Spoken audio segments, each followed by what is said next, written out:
finalement c'est presque comme une île cet endroit parce que ça a ce côté circulaire coupé par, non pas par de l'eau mais par 3 bandes, 3 façades sur lesquelles on peint. Directement, on sentit qu'il y avait une forme d'évidence où il fallait qu'on repeigne tout. Personne n'a d'intérieur, il n'y a rien. Voilà, c'est vraiment le terrain vague par excellence. Enfin, moi, la chose qui m'intéresse dans le fait d'utiliser la ville comme support, c'est le côté justement vivant et interactif. C'est une façon de sortir de la réalité, tu vois, que d'aller Quand au niveau des peintures, si c'est des tas qui sont vraiment propres, c'est rien de laisser, mais c'est un peu pareil, c'est vraiment dégueulasse, quoi.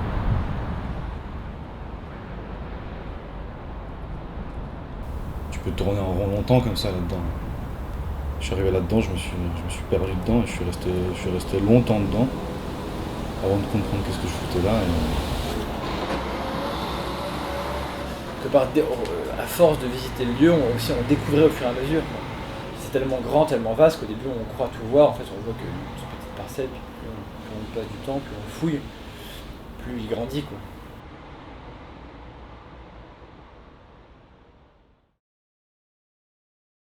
Dans l'histoire de la peinture de Saillot, il y a eu un lieu qui a été clé, qui est donc un endroit qui s'appelle Locus Puta à Saint-Ouen, qui est un entrepôt de la SNCF qui a été peint entièrement intérieur et extérieur par Saillot et divers invités, et qui crée d'un lieu une œuvre totale et qui est quand même une petite brique dans le mur qui est l'histoire du graffiti à Paris. Et donc ça c'est le deuxième opus, on va dire, d'une série d'œuvres complètes dans l'architecture parisienne et de sa banlieue.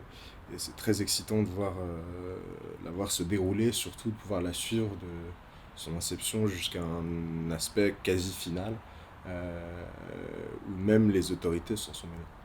Où même le gris a commencé à envahir et la couleur combat le gris à plusieurs reprises, à long et large coup de bombe.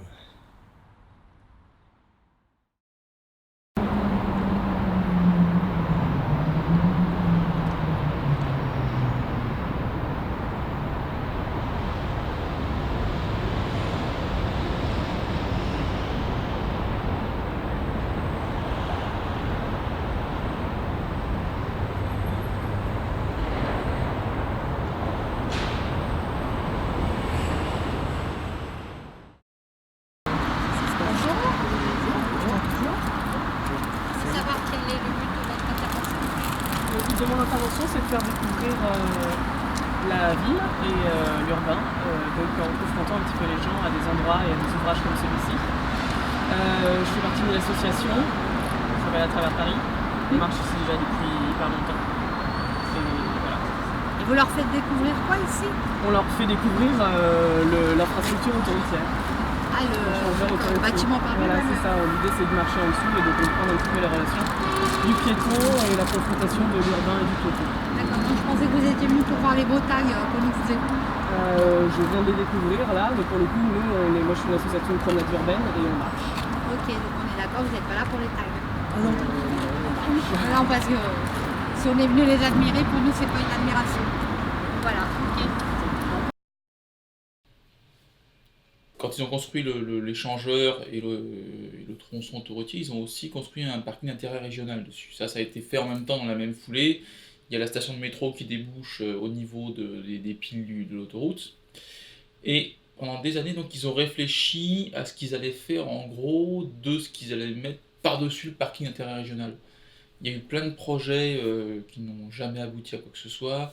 On a eu des projets de patinoires, de vélodromes. Dans les années 80, ils avaient pensé plus ou moins mettre une sorte de Bercy à cet endroit-là. Il y avait eu une visite de Jack Lang à l'époque. Et finalement, en 92, ils ont construit un centre commercial. Parce que, bon, voilà, quoi, donc pendant des années, ce truc-là, c'est resté sous forme de terrain vague. Et il n'y avait vraiment rien du tout en termes d'aménagement autour. On a des photos de l'époque, il y avait le parking interrégional et puis des trucs un peu boueux autour, quoi. Parce que justement, comme c'était une zone dont on ne savait pas quoi faire, qui était promise à devenir un chantier, plus ou moins brève échéance, ils n'ont jamais rien construit. Ensuite, ça a un peu perduré, vu que bon, le centre commercial a été construit. Autour, on peut difficilement faire grand-chose, vu qu'il y a les accès autoroutiers dans tous les sens. Il n'y a pas vraiment de passage piéton, donc il n'y a pas de raison que les gens en fait aillent là. Donc c'est un peu comme ces pelouses qu'on voit en bord d'autoroute, quoi. Personne ne va jamais aller là. Donc finalement, on se retrouve avec des espèces de zones mortes. Le seul endroit où il y a du public qui passe, c'est justement au niveau de devant le centre commercial. C'est tout, quoi. Les espèces de zones herbeuses qu'il y a entre les voies, personne n'y va. Des fois, il y a peut-être quelques clodos qui y vont, mais sinon, c'est tout, quoi. Mais voilà, c'est pas un endroit qui est extraordinaire. Personne n'a d'intérêt à y aller. Il n'y a rien. Voilà, c'est vraiment le terrain vague par excellence.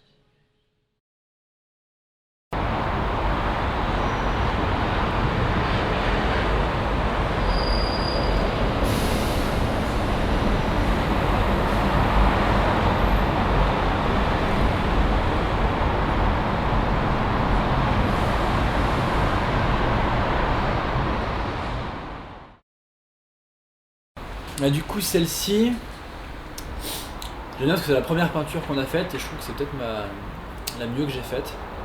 À la fois, je l'aime bien parce que justement, elle n'était pas du tout réfléchie, totalement spontanée. Je trouve que l'équilibre est bon, le fait qu'il y ait une partie spatiale à gauche qui touche pas le sol à gauche et une autre qui vienne se planter dans le sol à droite.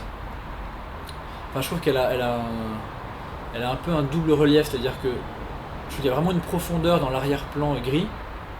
Vraiment, je vois presque comme une sorte de fleur qui sort du mur, quoi, avec un espace vraiment derrière. Et en revanche, elle serait quand même assez plate, serait comme une sorte de grand carton, comme un grand papier tendu, mais rigide, quoi, pas très épais. Et sur ce papier-là, il y a dessus une profondeur, surtout au niveau des lignes roses qui est à droite, les deux qui descendent et les deux qui montent, une espèce de croix. Là. Il y a là ce serait comme un trompe-l'œil peint, donne un effet de profondeur qu'il n'y aurait pas si on la voit comme étant cette espèce de papier plante découpé. Et j'aime bien aussi je trouve justement l'idée de la lettre déconstruite. Je trouve qu'il y a un bon équilibre. À la fois on voit des lettres, on peut voir Sayo si on veut, mais elle peut aussi être complètement autre chose.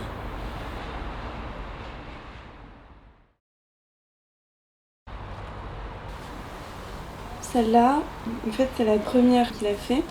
Donc elle est collée à la première que moi j'ai fait. Mais cette peinture, quand je l'ai vue apparaître, j'étais quand même surprise. Pour moi, elle lui correspond très bien, cette peinture. Il y a toujours des formes qui vont apparaître. Et moi, je peux voir une infinité de formes je pourrais me caler dans cette peinture pendant très longtemps, tu vois. Je pourrais m'asseoir et avoir en face de moi et regarder comme si j'étais en face d'un ciel avec des nuages, imaginer des trucs, tu vois, après des histoires, des formes qui communiquent entre elles et tout. Mais à la base, c'est juste des aplats, des traits, et une occupation de l'espace qui fait qu'elle a une dynamique. Et du coup, avec celle-là, c'est ce que j'ai ressenti au début, cette idée de mouvement. C'est pas que j'avais l'impression qu'elle bougeait, mais j'avais l'impression qu'elle avait quelque chose en elle, comme quand tu vois quelqu'un débarquer avec son énergie. Il a beau ne pas bouger, ne rien dire, tu vois comme ça un mouvement qui l'anime. Là c'est pareil, c'est un mouvement plutôt très joyeux, très enclin vers la vie, vers le fait de sauter. Franchement, après, c'est une peinture que j'aime beaucoup, c'est une base dans le projet. Elle est là depuis toujours comme quelque chose de réussi et qui protège.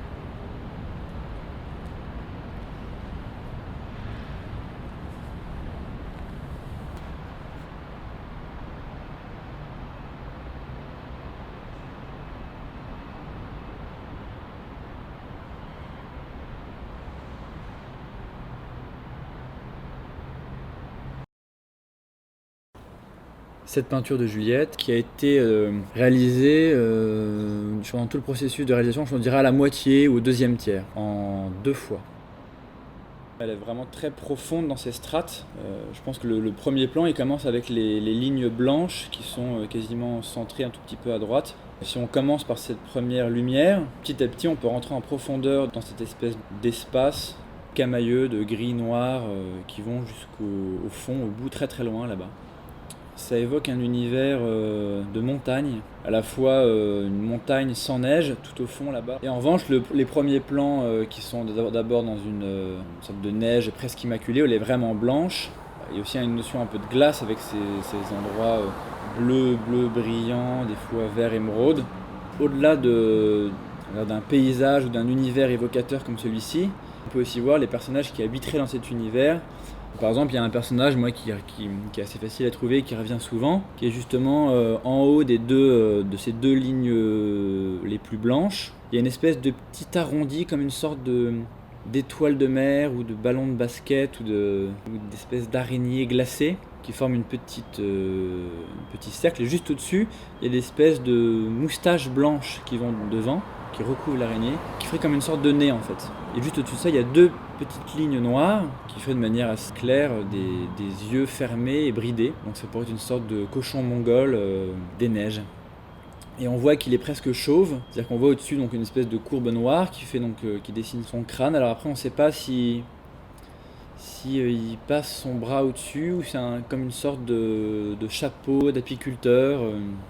Voilà. Et alors après, ces 2 lignes, si on descend au niveau du nez, au niveau du cercle, ces 2 lignes blanches peuvent aussi se transformer comme des défenses de mammouth. Donc il y en a une qui part clairement à gauche, une clairement à droite. Donc c'est à la fois des défenses de mammouth qui lui permettent aussi de descendre les vallées enneigées et d'utiliser ces défenses comme des skis, quoi. Et il y a ces espèces de lignes de glace bleu cristal qui rappellent aussi la trajectoire, à la fois l'idée d'un plan comme si c'était une vue aérienne, comme si c'était le parcours de quelqu'un sur une carte. Alors ça peut être le parcours du mammouth ou du dauphin dans l'eau, qui serait tracé peut-être la nuit par une luciole bleue. Ce qui fait qu'elle est vraiment abordable par énormément d'endroits. Puisque l'histoire est bonne, la composition est juste.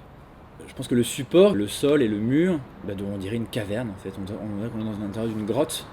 Je pense justement l'idée de montagne, de grotte, fait une correspondance évidente avec la peinture, et qui du coup, cette corrélation amplifie l'un et l'autre. C'est-à-dire que le lieu lui-même devient une grotte, et la peinture prend d'autant plus son sens. Enfin, elle a ce style rupestre sur un support rupestre.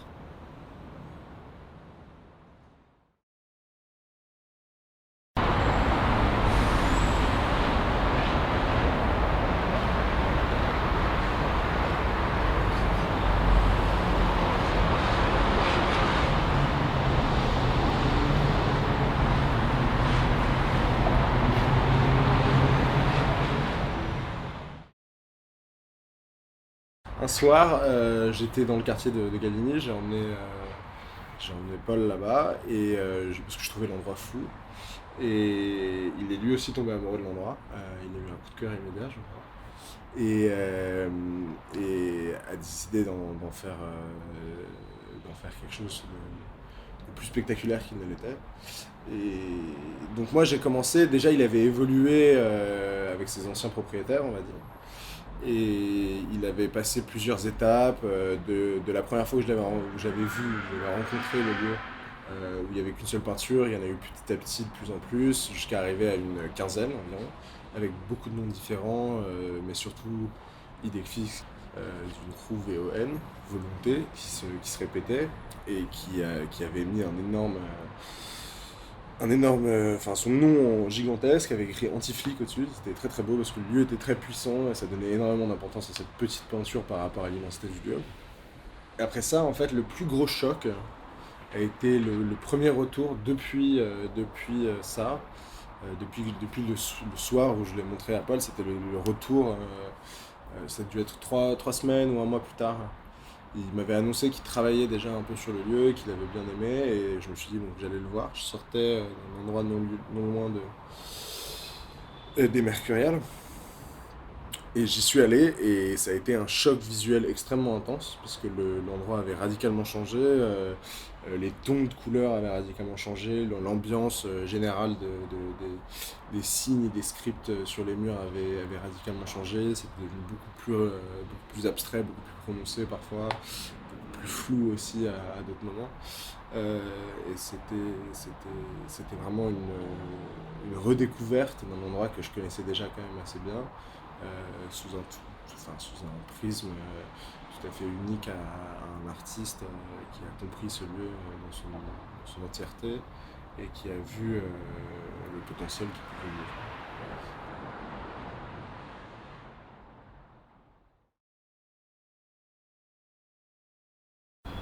avoir. Au premier abord, les interactions qu'on a eues avec le lieu humain étaient hyper positives.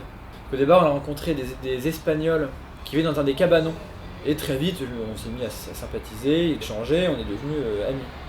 Et après, il y a eu une deuxième rencontre qui s'est faite avec le vigile du Auchan. C'est-à-dire qu'un soir, on peignait dans la coursive, la secrète, la 4e qui est cachée, là, qui finit avec un cul-de-sac. D'un coup, clac, le portail s'ouvre. Et là, je vois le vigile. Du coup, je me dis, ah, ça y est, merde, on est cuit. Donc, souvent, comme j'essaie de le faire, je commence par. J'entame avec une sorte de. Je vais voir le gars, donc je vais pour lui parler. Je vois qu'il avait pas l'air ultra tendu au premier abord.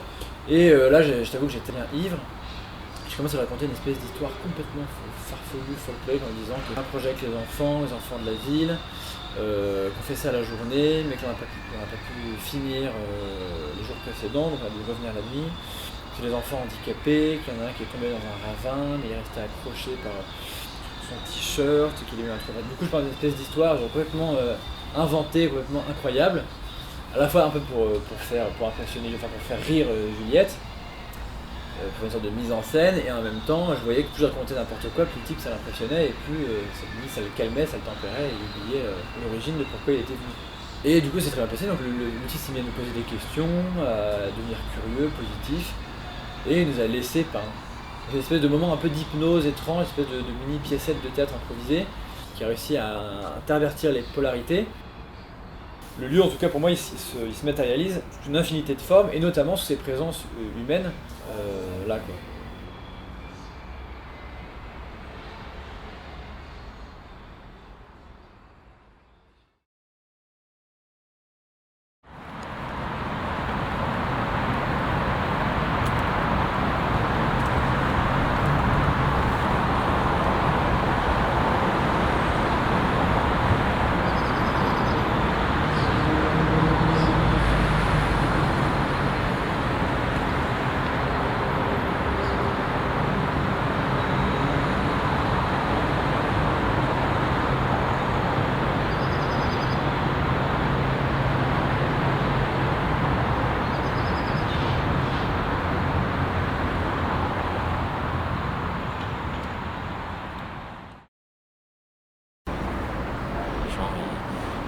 Sur la rampe, on voit ça, c'est ça. Ça met de la couleur, mais bon, après ça s'arrête plus, quoi. Vous voyez, vous comprenez, il faut quand même. Ça va, quoi. Si on vous fait ça sur votre maison, bon, le problème c'est. Ils n'ont même pas conscience qu'ils sont. C'est ça le problème. Ils parlent pas n'importe où, quoi.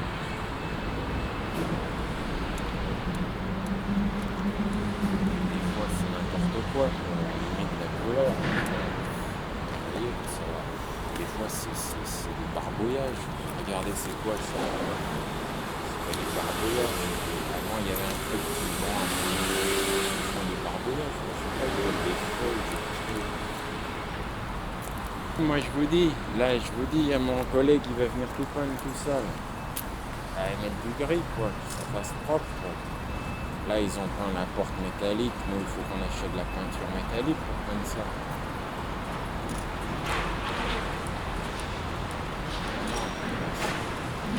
Là, ils vont mettre là où il y a les luminaires. C'est blanc, ils vont mettre du truc. Ils s'arrêtent plus, hein. Si on leur dit rien, oui, ça commence. Même dans le parking, là, ils commencent. À l'intérieur, ils font des trucs. Ils font nous, on a un peintre qui fait ça, une fois, 2 fois, 3 fois. Après, ça, il faut une entreprise. Nous, on a juste un peintre, il fait ses 7 heures, il va pas faire tout.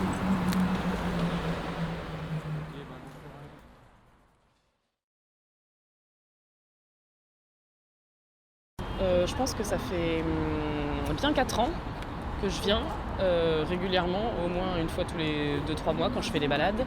La première fois que je suis venue, j'étais simplement marcheuse et c'est vrai que ça m'a quand même pas mal séduite.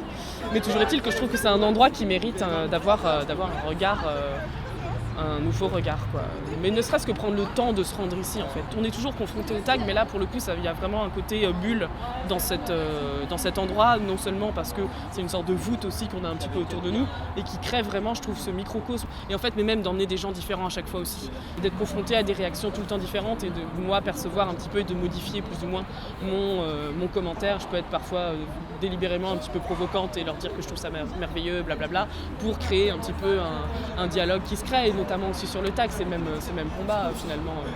Être un petit peu dans la provoque pour pouvoir créer le débat et leur demander vraiment pourquoi ils rejettent ce truc-là. Mais voilà, c'est hyper important quand même de forcer un petit peu les gens à poser un regard vraiment sur ce qu'on a autour de nous, ne serait-ce que prendre le temps de 2 secondes pour regarder, quoi. De se placer dans l'espace. Parce que marcher, c'est sculpter l'espace.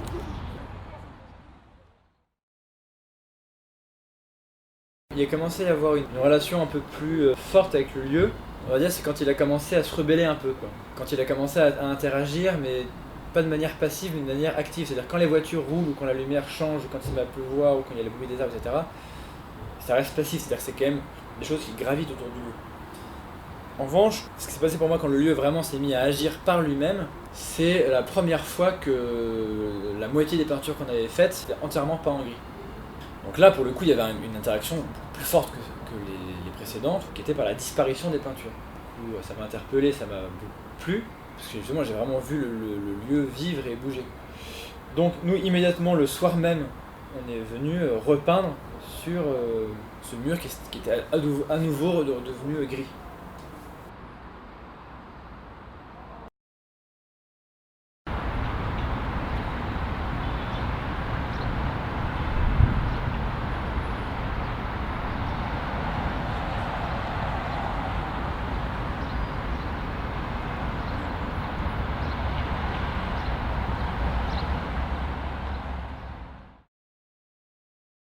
On reprend un peu nos esprits, et du coup on était quand même pas mal chamboulés parce que ça venait un peu détruire le projet, quoi. Donc ça nous a mis un peu un coup de barre. Puis 1 ou 2 jours après on s'est dit bon bah tant pis, du coup faut qu'on reprenne le projet, quoi. On revient 1 fois, 2 fois, 3 fois, puis ça me fait profiter. On peut oublier cette histoire-là, tout va très bien. Jusqu'au jour où là en plein après-midi, enfin en fin d'après-midi, la même porte se met à claquer, et là on voit 3 vigiles qui arrivent. Moi je pensais que c'était la BAC au départ. Un mec en chemise blanche avec un talkie-walkie, un jean, un mec de la sécu et un autre gars avec une combinaison indigo. Donc il nous voit en haut, en plus moi j'avais ramené une perche, un rouleau, et donc là immédiatement il nous bloque en haut. Du coup on essaie de partir avec Juliette, on jette les rouleaux, les pots qu'on avait, et mais les gars quand même très vénères en disant remettez plus jamais les pieds, etc. Donc il y a eu une autre altercation comme celle-ci. Donc pareil, donc là le lieu commençait à se rebeller, à devenir assez nerveux, on va dire. Ce qui s'est passé en fait avec ces mecs qui ont essayé de nous arrêter plusieurs fois mais qui ne nous ont jamais eu, je pense qu'on l'a vu un peu comme une sorte d'alerte, comme une sorte d'alarme, de signe pour lui dire voilà, méfiance, vous êtes trop dans une sorte de confort, prenez votre temps, vous repassez, etc. Attention, vous êtes en train de tomber presque dans un processus qui devient presque décoratif, et je pense que justement tout l'intérêt de peindre dans l'illégalité, c'est de peindre dans une tension, dans un instant tendu, et d'avoir une fermeté dans la peinture.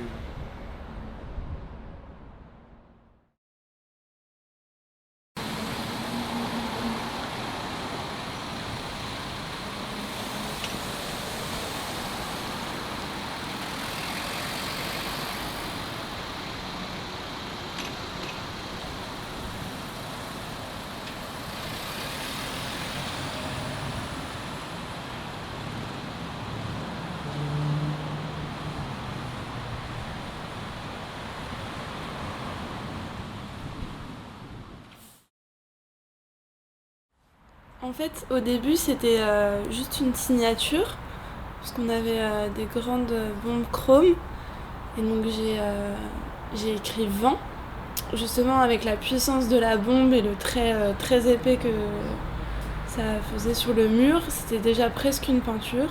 Du coup, j'ai poursuivi en appliquant un peu de noir, en faisant une araignée, parce que ça me faisait penser un peu à une toile d'araignée, parce que je trouvais ça intéressant, le rapport entre le vent et l'araignée sur le coup. Et du coup, il y a un jeu aussi d'ombre qui est intéressant avec les feuillages au-dessus, qui font... bon, ça c'est la journée également, mais ça dépend un peu... Après, avec l'éclairage de la nuit, ça marche. Du coup, ces feuillages font des ombres un peu comme des petites araignées. Ouais, je trouvais... c'est aussi pour ça que j'ai peint cette araignée. Et du coup, le noir, la nuit, peut se confondre un peu avec une ombre. Après, c'est intéressant parce que au cours de la journée, il y a un jeu qui fait que des fois, elle est complètement barrée par les ombres. Des fois, elle est recouverte en partie par une ombre. Du coup, c'est une peinture qui vit vraiment bien sa vie et qui change presque tout le temps. Des fois, elle peut être rouge quand il y a des phares de voiture qui l'éclairent avec du rouge. Enfin, elle absorbe un peu tout ce qu'il y a autour. Je trouve qu'elle le reflète bien. À chaque fois, ça fait des choses intéressantes. Ça la complexifie. C'est aussi grâce à cette peinture que j'ai compris à quel point c'était important de faire attention à l'environnement et à la place qu'on choisissait pour peindre. Et d'ailleurs, le résultat final, c'est quelque chose qui change tout le temps, donc c'est toujours en mouvement et on est toujours surpris.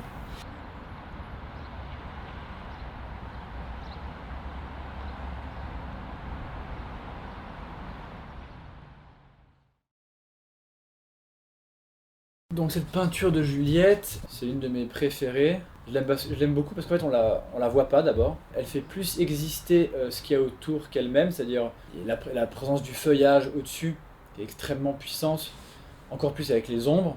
Et après l'ombre de la rambarde qui vient scinder la peinture en deux. Bon ça justement c'est ce qu'il y a la peinture ou qu'elle y soit pas, ça y est quoi.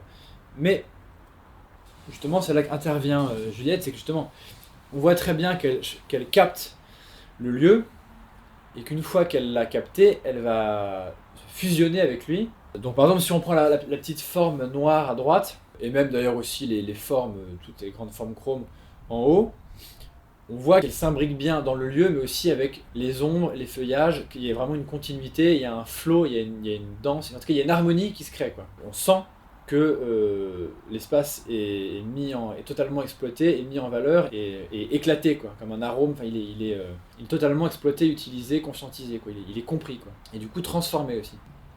Il y a un équilibre hyper juste. Et voilà, et le fait qu'elle apparaisse et qu'elle disparaisse, j'aime beaucoup aussi ça. Je pense que c'est d'autant plus dur de s'en lasser.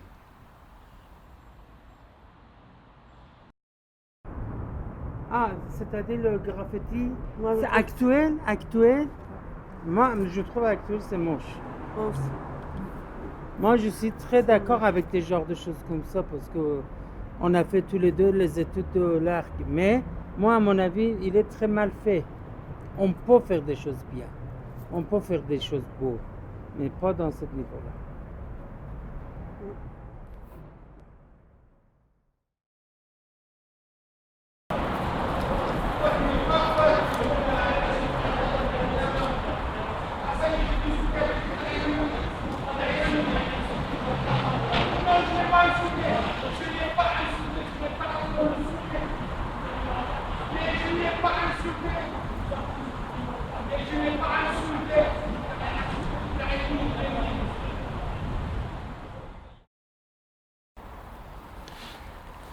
C'est un peu une sorte de circus maximus comme ça, d'enchevêtrement de blocs de béton, de masse lourde qui s'enchaînent, quoi, qui s'enchevêtrent et qui s'arrêtent jamais et qui tournent. Et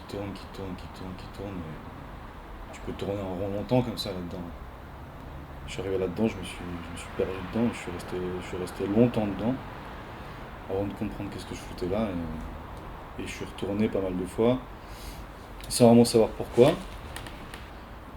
Moi, c'était un peu mon camp d'entraînement, tu vois. J'escaladais, je faisais des trucs, je rusais des bières dans le Auchan, je faisais des trous dans le grillage et tout, je montais. Je chopais des accès pour entrer dans les parkings, je piquais des trucs. C'était un peu un beffroi, tu vois, comme dans une cathédrale où tu découvres des accès, des cryptes et tout. Enfin, c'était une cathédrale de bitume, quoi. La peinture, au final, c'était avec les potes, quoi. C'était un détail, au final. C'était en passant à Babou, on chipait des bombes et puis on allait faire des trucs avec les rouleaux qu'on avait, quoi. Ou quand j'allais chercher mes potes à la gare de Rollins, on allait faire des peintures, quoi. C'était pas le fond du problème, quoi. C'était une ornementation, c'était c'était la fioriture de ce que c'est le lieu, parce que c'est tellement solennel comme endroit que se confronter à ça, tu peux essayer de gravir le truc et tout, mais bam, il te retombe dessus, tu vois. Au final, quand je grimpais sur le gros bloc, c'est là que je sentais qu'il y avait quelque chose. Mais quand je faisais ma peinture, après c'était comme si j'étais à n'importe quel endroit.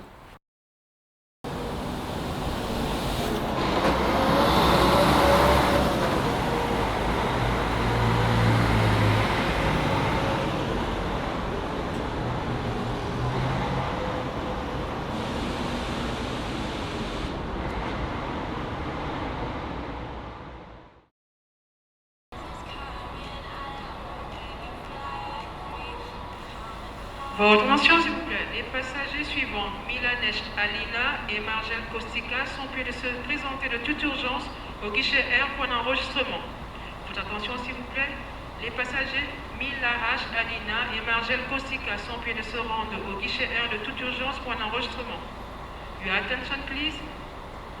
Passengers, Mr. Mihalash Alina, Margel Korsika, after presenting decks R to make checking. Please.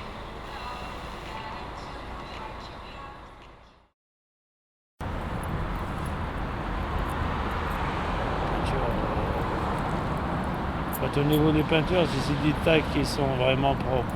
C'est rien de dessus, mais c'est un peu pareil. C'est vraiment dégueulasse, quoi. Dégueulasse puisqu'il n'a aucun sens. Parce qu'il a un sens. Vous voyez qu'il a un sens?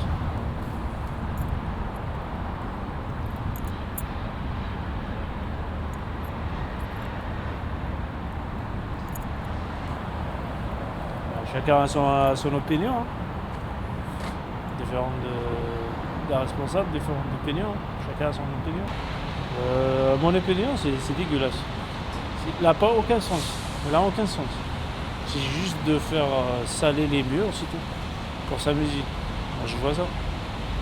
Vous voyez le mur là? Depuis la couleur grecque qui couche toutes les couleurs. Ils ont refait le faire pareil. Là, avant, j'ai refait tout ça. Toute la longueur de la passerelle jusqu'au bout, ils ont refait. Ça fait un mois de ça, moi je fais la maintenance, je serai dans d'autres parkings et tout, et il vient la nuit et tout. Là, la dernière fois, il y a un collègue qui l'a chopé, il a pris au moins une quinzaine de bonbons. Si c'est un artiste, avec plaisir, je le laisse. C'est propre. On voit les tags sur Paris, sur ailleurs, partout. C'est propre. Et là, c'est dégueulasse.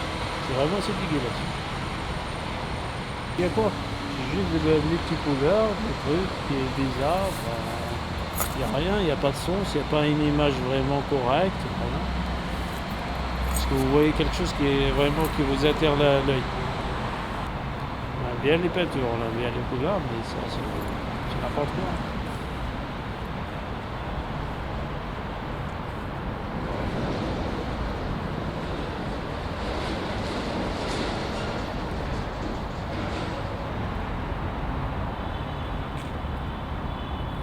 Ok, je vous laisse.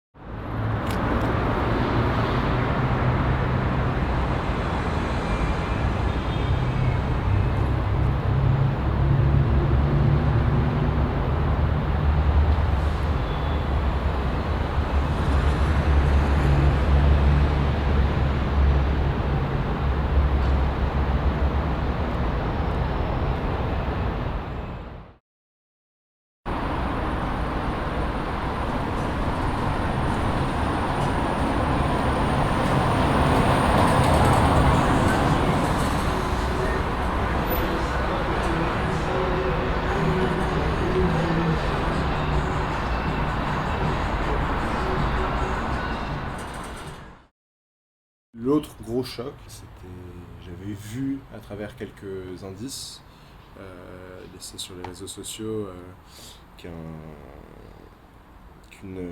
mythe allemand était de passage dans la métropole parisienne, et j'avais décidé d'aller voir s'il avait mis sa pépite ou mis son travail dans ce lieu. Et donc j'ai commencé une balade dans le centre de Paris et j'ai fait 1h30 de vélo pour venir jusqu'ici. Et je suis arrivé en haut de la grande descente qui descend vers le jardin, vers les arbres et la verdure. Et il était peut-être 11h du soir. Le lieu était complètement mort et silencieux. En tout cas, je le croyais. Et j'ai pris mon vélo et je suis descendu jusqu'en bas, jusqu'à me prendre une légère claque, parce qu'en fait, le moment où la voie principale qui descend vers le bas, le moment où elle commence à être couverte, la nuit, c'est là où commence la lumière, en fait. Tout le reste est sombre, et là, on arrive vraiment dans un choc visuel très bien éclairé, qui se rapproche beaucoup plus du white cube traditionnel, on va dire. Et là, le choc est hyper intense, parce que là, dans la pénombre, parce que c'était à moitié aussi dans le côté non éclairé, se trouvait donc ce petit indice d'un passage furtif à Paris d'un artiste renommé, de renommée berlinois, allemand. Et là, après cette gâchette, se sont enfilées une dizaine de grandes peintures épurées, dans une lumière blanche totale, avec des néons grésillants et très vifs sur la rétine, on va dire. Et après ça, je suis rentré dans le milieu du cercle et j'ai regardé autour de moi. Et là, se mettre au milieu de ce cercle et regarder, faire un full 360 dedans, c'est quand même quelque chose de très spécial, parce qu'on se rend compte vraiment de cette sorte de bulle parallèle par rapport où rien ne se passe, par rapport au bourdonnement constant des autoroutes et des routes alentours.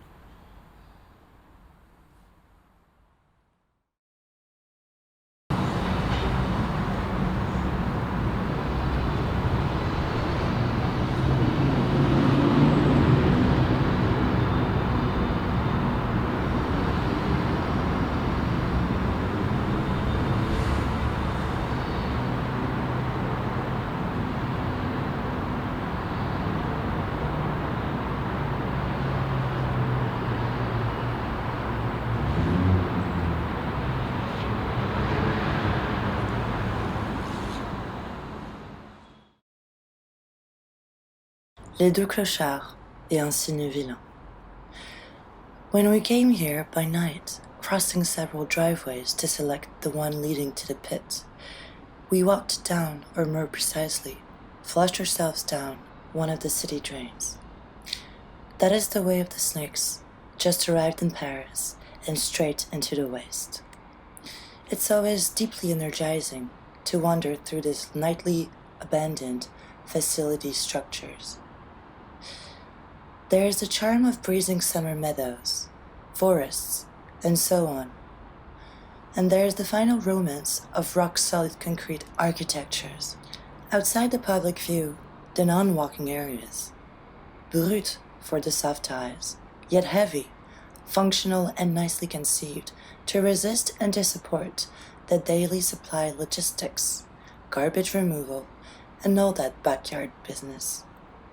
At day or at night, no convenience, nor welcoming for the average pedestrian, just gravel and treasures for clochards and elephants. So beautiful, so explicit. The modern caves and canyons are made of concrete.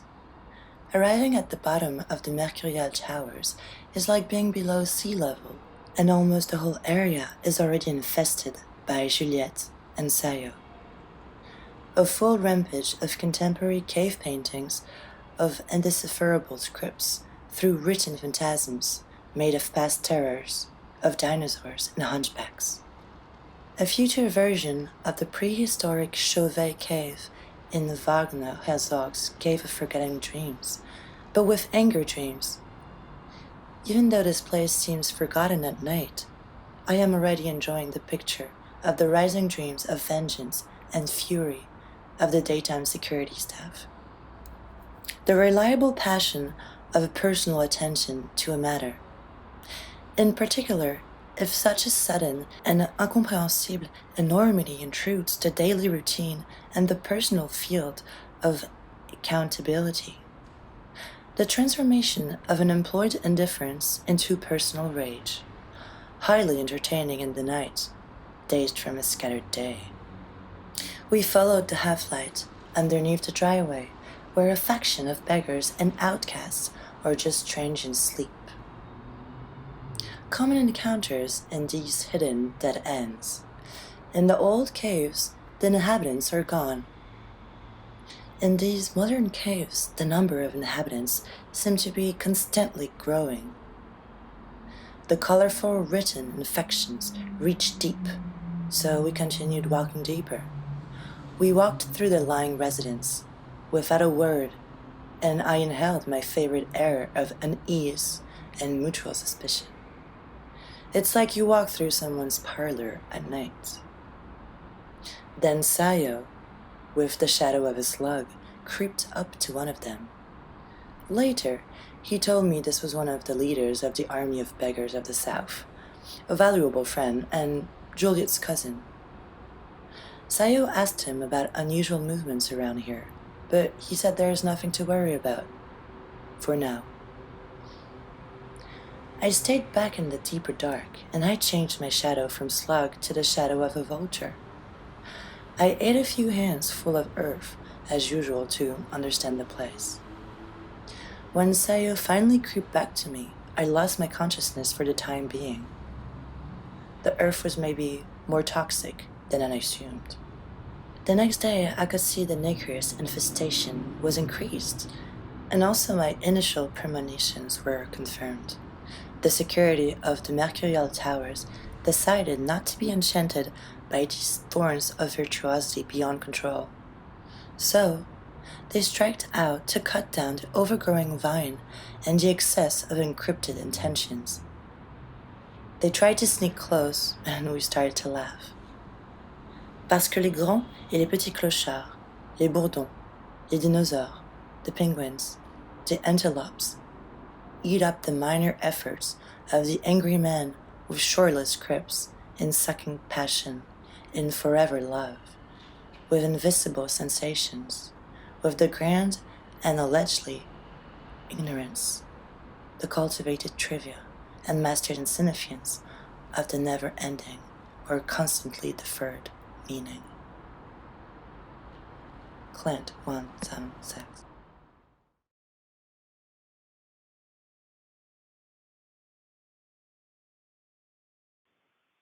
Ouais, salut les gars, c'est Paul. Mon gars, pour dire ce truc de ouf, les deux tiers du spot de Mercure, mon gars, ont été semi-repas en gris en mode genre de lance de ouf, complètement gueudin. Donc, incroyable. Et le rendu, il est ouf. Hein. Je sais pas ce qui s'est passé. Je sais même pas. Je suis encore sous le choc. Voilà, du coup, on voulait aller peindre ce soir. Je sais pas si on va y aller. Je pense qu'on ira plutôt demain. Mais par contre, toujours OP pour demain. Voilà, c'est juste pour te laisser. Si jamais demain matin, tu veux te motiver pour peut-être prendre des images ou quoi. Quand le gars est là, je pense qu'il va revenir demain. Ça peut être OP, quoi. Voilà. Allez, ciao, les gars.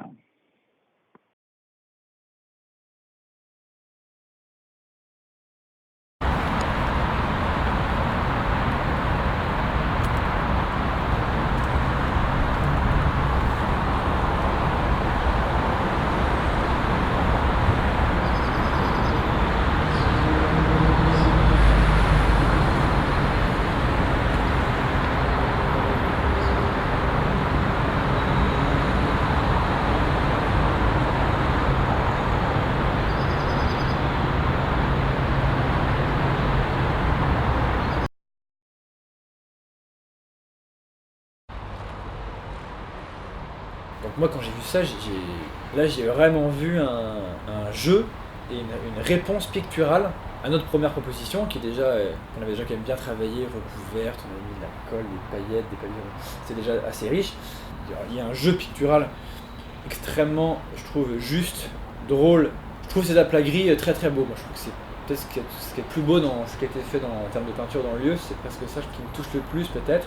Peut-être que je sais pas qui l'a fait parce que ça a apparu, mais aussi plus rarement parce que c'est vraiment très beau et très intéressant. Mais ce que je veux dire, c'est que je trouvais que l'ensemble des peintures qu'on avait faites dans le lieu était, il manquait des fois par endroits une homogénéité, une correspondance. Des fois il y avait des jeux trop forts de couleurs.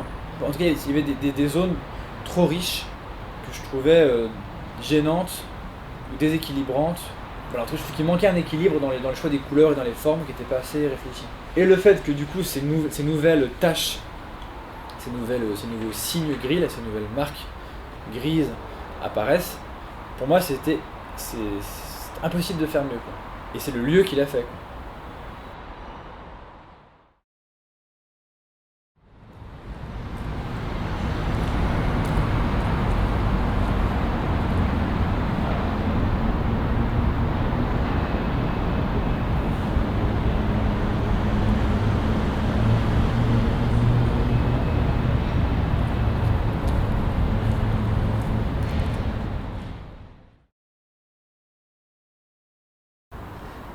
Ça me dérange pas dans le sens où ça m'attriste pas plus que ça, tout ça, mais c'est juste que ça marque le temps, tu vois. C'est comme trouver un cheveu blanc dans ses cheveux, voir une enfant que t'avais vue depuis 3 ans qui a pris des centimètres. C'est quand même, tu vois, ça marque la fin d'une période et ça en ouvre une autre.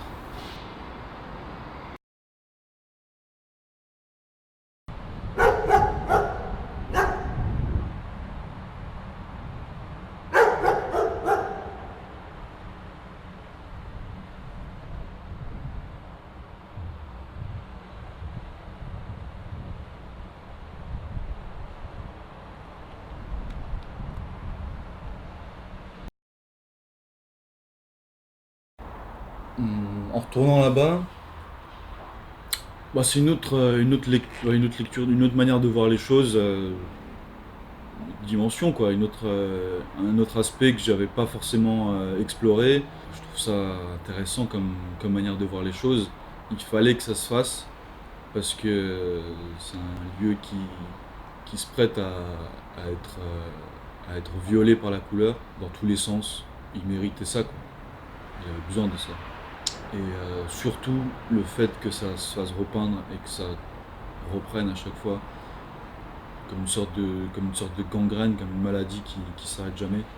Et je pense que Paul et Juliette ont compris qu'il fallait pas s'arrêter à un coup de peinture blanche et que c'était important d'en remettre à chaque fois, de jamais s'arrêter, de venir à plusieurs. Mais d'un côté, je pense qu'ils ont vu aussi que le lieu est énorme, quoi. Pour une personne, c'est quand même assez grand. Et du coup, qu'il fallait vraiment avoir les dents longues pour s'attaquer à ce genre d'endroit. Je pense que c'est pas fini, il faut continuer. Si maintenant que c'est lancé, il faut y aller, quoi. Sinon, ça va mourir de nouveau, quoi. Il faut défoncer ce lieu. Il faut qu'il se pisse dessus, quoi. Il faut qu'il suinte, que l'éthanol coule. Et le chrome est efficace pour ça, je pense.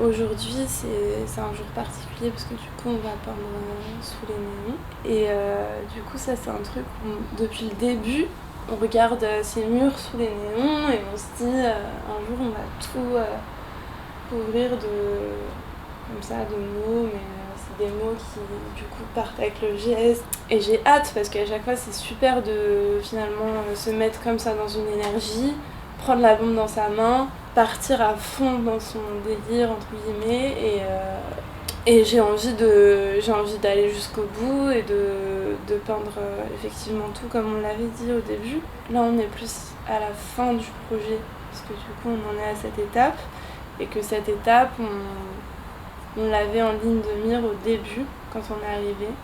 Et on voyait tout ça, et plein de fois on avait envie de le faire, on a fait un petit peu. Et du coup là aujourd'hui c'est la dernière étape et c'est une étape très importante. C'est comme embrasser dans le sens où tu clôt avec tes bras, quoi. Tu t'entoures de tes bras quelque chose, tu l'embrasses, bah, c'est ça.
Qu'est-ce qui se passe? Qu'est-ce qui se passe? Mais qu'est-ce qui se passe? Mais vous êtes malade, monsieur? Pourquoi? Pourquoi? Mais non, mais vous êtes malade! Mais vous êtes... Arrêtez, monsieur! Vous êtes malade! Mais vous êtes malade!